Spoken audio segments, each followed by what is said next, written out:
This one exercise could fix 80% or more of your hip pain. And it doesn't take a gym, it doesn't take any equipment. You can do it anywhere and no one's gonna even be able to tell that you're doing it for the most part.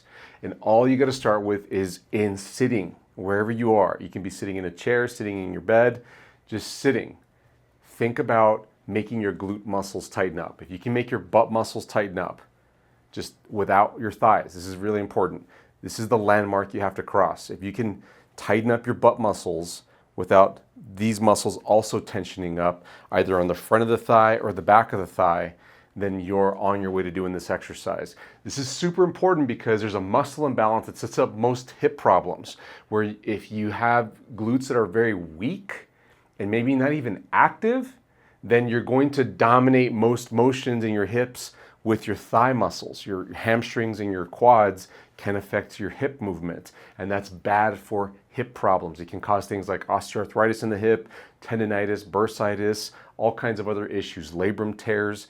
You can prevent them, you can fix them if you have them by figuring out this glute exercise I'm gonna show you.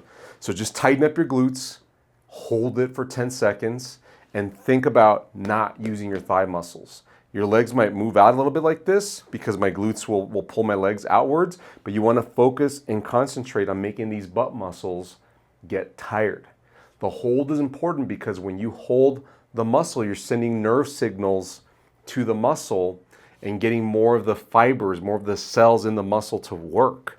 If you don't do the hold and you just try to squeeze it and let it go, squeeze it and let it go, you're only sending signals to the most active muscle cells. And you're not getting the full benefit of getting the entire muscle group to work.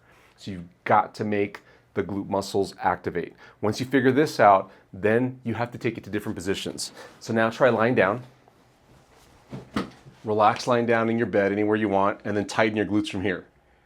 A modification you might try is with your legs bent, tighten the glutes, or even lying face down. Tighten your glutes from here. Just get good at tightening your glutes without your thigh muscles also activating. Once you have allowed your glutes to not activate with your thighs, then you can start to activate them and let them go without doing the hold. Once you figure out how to fire your glutes without your thigh muscles working in sitting and in lying down, then you've got to take it to standing. When you stand, you have to keep your knees slightly bent. Don't lock them out like this, and then be able to tighten your glutes like this. And when you tighten your glutes, it should make your hips thrust forward.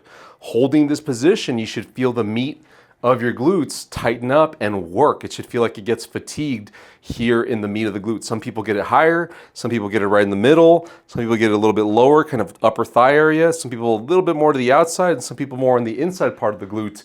Either one is correct as long as you make your glutes work.